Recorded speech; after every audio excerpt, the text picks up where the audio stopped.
Em nome do Pai, do Filho e do Espírito Santo. Amém. Olá, queridos irmãos e irmãs. Nos encontramos para mais um programa Flores da Palavra. E assim nos ensina o Senhor. Naquele tempo, Jesus chamou os 12 discípulos e deu-lhes poder para expulsarem os espíritos maus e para que curassem todo tipo de doença e enfermidade. Palavra da salvação. Glória a vós, Senhor. E que alegria para nós, queridos irmãos e irmãs, recebermos como alimento espiritual para esta quarta-feira da 14ª semana do tempo comum, a palavra que acabamos de ouvir. Quando Jesus escolhe 12 homens, 12 discípulos, que posteriormente serão chamados de apóstolos. E nós sabemos que o apóstolo, ele é o bispo, ele é o pastor que cuida do rebanho do Senhor. Mas para nós entendermos todo o sentido do evangelho desta quarta-feira, que Jesus vem inverter a ordem do chamado, porque nós sabemos que na cultura judaica são os discípulos que escolhem o mestre. Jesus, no evangelho de hoje, começa também a inverter esta lógica. Ele, o mestre, que escolhe os discípulos. Mas nós também temos visto esta semana que pessoas vão ao encontro de Jesus. Uns para serem curados no corpo, outros para serem curados na alma. Hoje é Jesus que chama as pessoas que Ele quis para estarem com Ele e receberem dele um poder que não é material, um poder que não é humano, mas um poder que é divino, de expulsar os espíritos maus, de curar toda espécie de doença e de enfermidade. Para isso, nós precisamos olhar também para a liturgia de domingo que passou, Lucas 10, quando Jesus dizia: pedi ao Senhor da messe que mande trabalhadores para a colheita. Ontem também ouvíamos, porém no Evangelho de Mateus, o mesmo pedido de Jesus: pedi ao dono da messe que mande trabalhadores para a colheita. No Evangelho de hoje, nós ouvimos a prece que Jesus ensinava ao povo sendo atendida. Quando ele escolhe esses 12 homens para realizar a mesma missão que Jesus realizava, com o mesmo poder que Jesus possuía, para o bem da sua igreja, para o bem de cada um de nós. Por isso, nós olharmos o mistério do chamado de Deus na nossa vida, ele tem 3 dimensões. Quando Deus nos chama, ele nos chama primeiro a vida natural e a vida espiritual. Porque nós não somos formados simplesmente de carne e de corpo. São Paulo, na primeira carta aos Tessalonicenses, capítulo 5, versículo 23, vai dizer que nós somos formados de corpo, de alma e de espírito. Quando Deus nos chama à vida, ele nos chama à vida natural e à vida espiritual.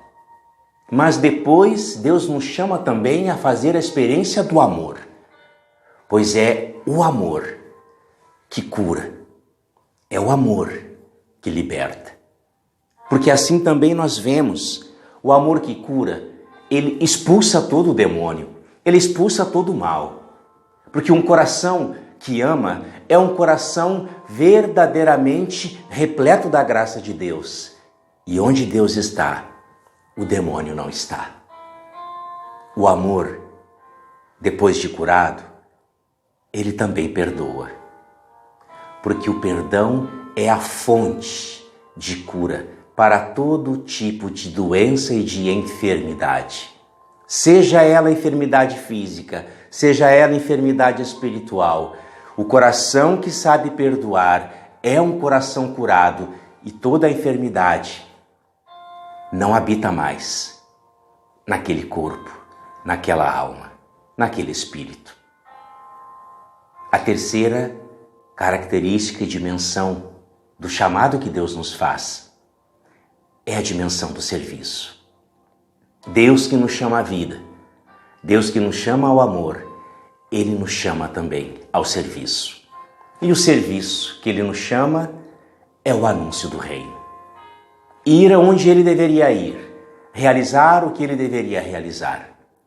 Por isso, olhando para o chamado dos 12 discípulos hoje, é olhar também para o nosso chamado.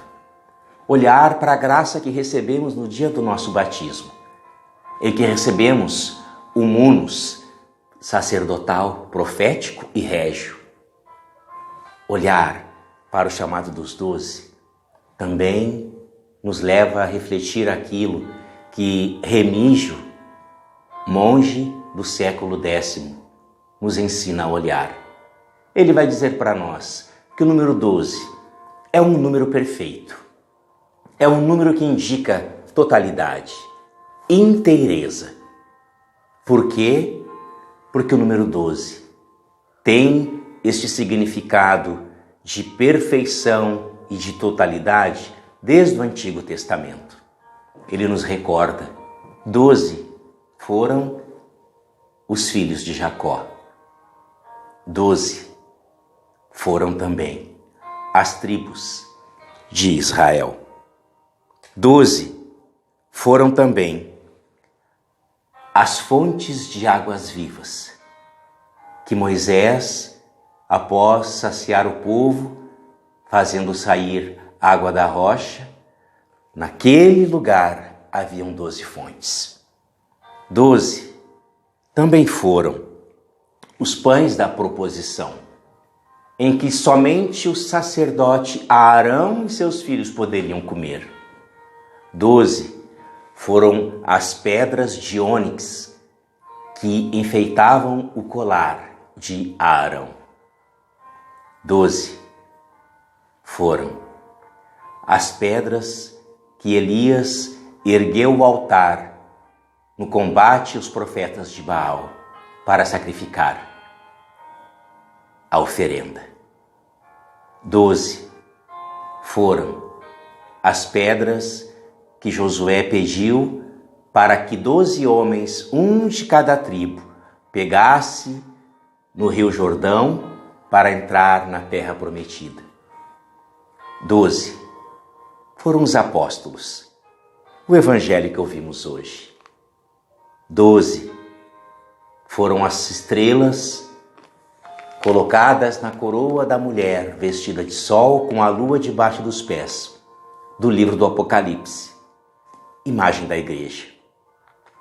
12 tem esse sinal, significado da igreja. Igreja de Jesus, que neste mundo é sacramento de salvação, que cura, que liberta, que restaura. Esta igreja sou eu e é você. O mistério do chamado é para nós motivo de alegria, mas também motivo de responsabilidade. Porque quem ama, chama. Quem chama, envia. Deus nos chamou à vida. Deus nos chamou ao amor. Deus nos chamou ao serviço. Que possamos, a exemplo do profeta Isaías, dizer: eis-me aqui, Senhor. O Senhor esteja convosco. Ele está no meio de nós. Por intercessão do coração imaculado de Maria, São Pedro, Julião Neymar, abençoe-vos o Deus Todo-Poderoso, Pai e Filho e Espírito Santo. Amém.